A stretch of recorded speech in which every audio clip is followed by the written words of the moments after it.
Hey, this new golf entity is really exciting. This is really something cool for Atlanta, and it's cool for the game of golf.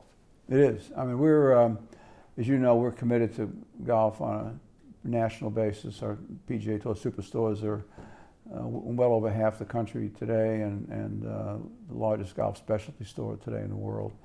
So we've been connected to golf, to First Tee, a variety of different activities. So we have this opportunity, came across our transom on Tomorrow Sports initially, which is the kind of centerpiece of all this.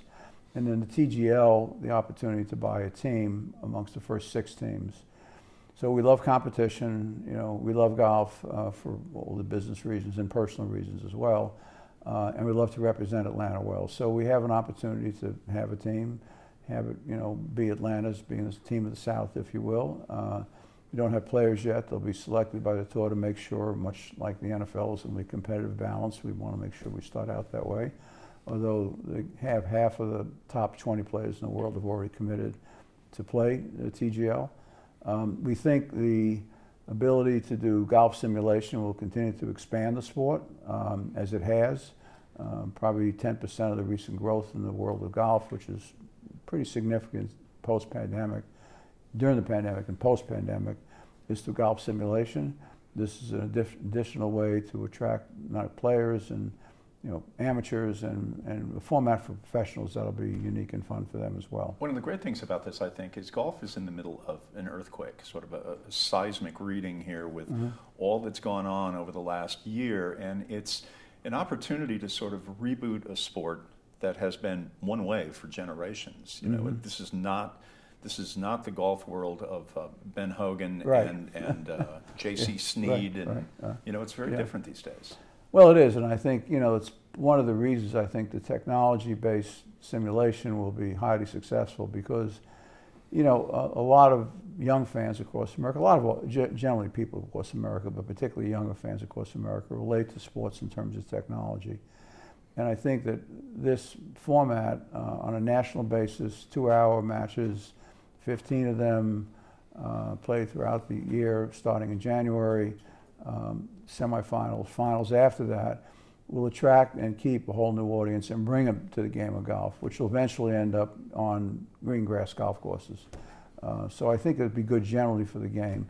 I also think golf simulation will attract an even more diverse audience than the traditional golf has in the past, both in terms of gender and in terms of race, which I think will be a really good thing. And as I said earlier, we've been a huge proponent of First Tee, major donors, served on the board for many years, and we've activated with First Tee participants here in Atlanta and in Montana and in a number of our stores as well. So there's a lot of reasons why it's all coming together very well. Yeah, it's like every one of your properties. I mean, it gives back to the community. I mean, there's an element of that moving very strong. Yeah. And we feel very strongly about that in all of our businesses. Who first approached you about this idea, and did you like it when you first heard it? It was the first folks that approached us was more on the Tomorrow Sports side, kind of the platform, if you will. It wasn't necessarily about TGL. The TGL could come out of it, but it wasn't fully fleshed out at that point. And the notion of, you know, a technology-based hub for a lot of sports is something that I think makes some sense. So we became an investor in that business. TGL is the golf spoke of that, which obviously for us, given our relationship with the PGA Tour, Commissioner Monahan is a good friend, and as was Commissioner Fincham. I remind them both is that their brand is on the outside of our stores. It's the PGA Tour Superstore. So we're very much connected to the tour. We're very much connected. They're connected to us. We have over 7 million customers in all of our stores, which is more than all the attendees at all the golf tournaments combined in America. So, you know, we have a lot of exposure to the game of golf and a lot of exposure on behalf of the PGA Tour, you know, for the game of golf. So, you know, the quality of what we do in our stores reflects well on the PGA Tour and vice versa. Have you enjoyed playing golf over the years? I have. I don't, you know. It's hard. It is hard. I mean, it is a hard sport. But, you know, the beauty of it is that, you know, I would say this seriously, anybody who's interested, is that, you know, the best advice I got was from Butch Harmon, who was a close friend and #1 teacher in America probably for many years, you know, Tiger, Greg Norman, a whole bunch of other players. Ricky Fowler. Ricky Fowler has done great work with him the last couple of years. But just keep moving up the tees. I mean, keep move up. Play the course the way you should see it. And I think the beauty of the game of golf outside of simulation is that, you're in a social setting, you're out with other people, you're enjoying the fresh air, you're walking, it's great exercise, you got your feet on grass, and all of that is wonderful, I think. And you continue to play competitively as much as you can for as long as you can. So I just enjoy it. I have a simulator in my home. A lot of our customers across America do, from our PGA stores. Yeah. But it's a great game. It's one you can play for a lifetime. So when does all this begin? The matches start in January. Okay. We've got approval on our colorway, so it'll be much like I'm wearing today, our traditional Falcon AU colors, MVS colors, red and black, probably mixed with a third color someplace in there. And we're working on a name now. We'll have a name shortly. That shouldn't worry anybody. We didn't have a name for the Home Depot.